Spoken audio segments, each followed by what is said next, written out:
संस्थेमध्ये मराठी विषय शिकवायचे. त्याच्यानंतर मी उल्हासनगर मुंबईला सिनियर कॉलेज आणि डी.एड कॉलेजवरती लेक्चरर म्हणून काम केलं.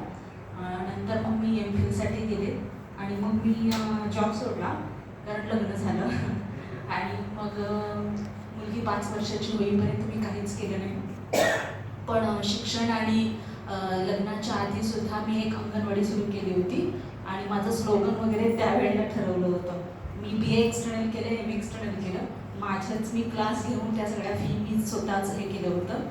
MPhilला जाताना वडिलांनी सांगितलं की इथून पुढचं शिक्षण तुला MPhil करायचं असेल तर तुझ्या जबाबदारीवर तू करायचं. आणि त्यावेळेला मी अंगणवाडी बालवाडी केंद्र संचालिका म्हणून मी काम करत होते, तर त्याचे पैसे मी काही साठवले होते आणि माझ्या जबाबदारीवरती मी कोल्हापूर युनिव्हर्सिटीमध्ये MPhil केलं. तिथे गेल्यानंतर मेसचे पैसे देता येत नव्हते, पैसे पुरत नव्हते. मग मागेल त्याला योजना म्हणजे मार्ग मिळत राहतात आपली इच्छा असेल तर तिथे युनिव्हर्सिटीमध्ये मागेल त्याला काम अशी एक योजना होती. 1 तासाचे 20 रुपये मिळायचे आणि मग त्यामधून तिथे पण काम केलं आणि मग शिक्षण पूर्ण केलं. त्याच्यानंतर 5 वर्ष गॅप घेतल्यानंतर काही संस्था होत्या आणि पुण्यामध्ये मानसिक आरोग्य समुपदेशनाचं ILS ब्लॉकचं कडून ट्रेनिंग होतं. तर महाराष्ट्रातल्या 10 संस्था होत्या आणि एक माझी मैत्रीण होती ती मला त्यांच्यासोबत घेऊन गेली, म्हणून तिथपासून मग प्रवास सुरू झाला संस्थेमधला.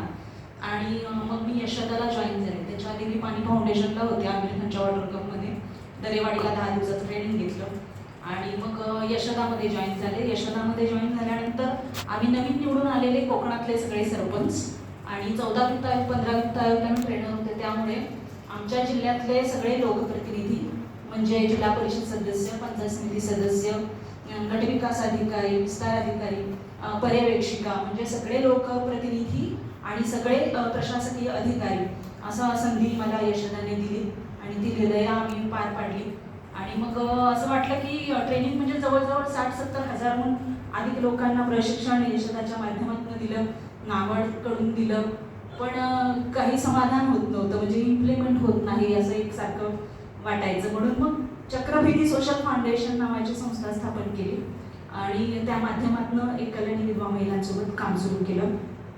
सध्या 1 वर्ष ट्रेनिंग घेतच नाही आणि 2015 पासून ट्रेनिंग घेतले, पण आता 1 वर्ष ट्रेनिंग घेत नाही कारण आपण तळमळीने शिकवतो आणि इम्प्लिमेंट होत नाही तेव्हा मग वाईट वाटतं. त्यापेक्षा आपल्याच संस्थेच्या माध्यमातून आपल्याला विचारांचं स्वातंत्र्य मिळून आपणच वेगळं करावं असं म्हणून मी जे सरपंचांना शिकवलं ते मी माझ्या संस्थेच्या अंडर आता करते.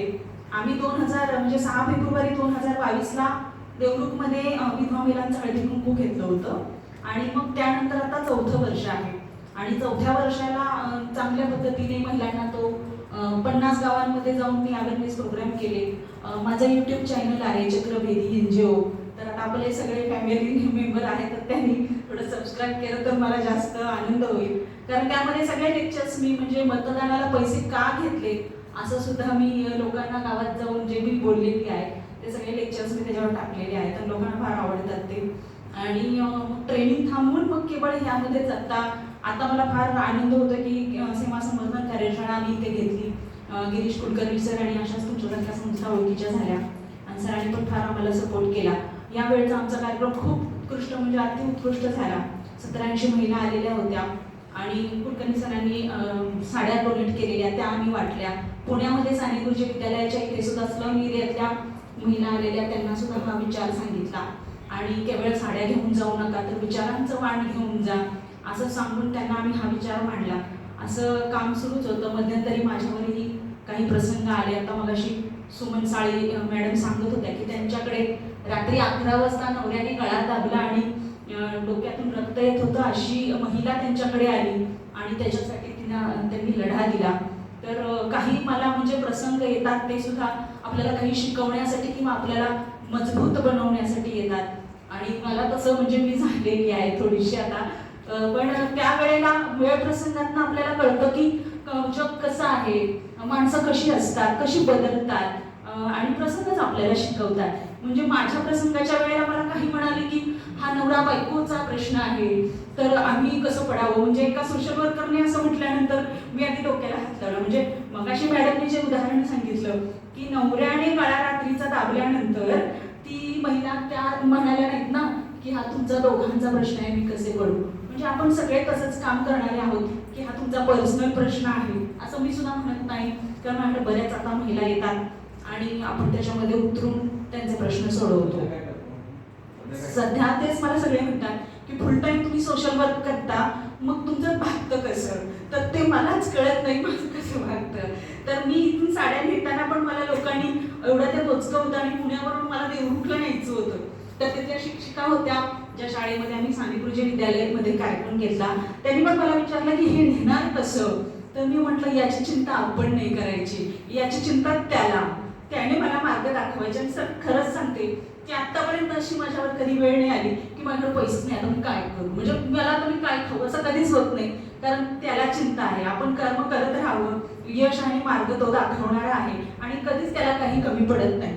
असं निस्वार्थ भावनेने आपण जर काम केलं तर माझा विश्वास आहे आणि माझा अनुभव आहे की आपल्याला कधीच काही कमी पडत नाही. त्यामुळे आपण कर्म करत राहावं. म्हणजे तुम्ही असा जो प्रश्न विचारला, असे बरेच जण आणि मला बघतात सुद्धा फुल टाइम सोशल वर्क, मग करता कसं, मग भागतं कसं. तर ते मलाही कळत नाही कसं भागतं, पण भागतं नक्की.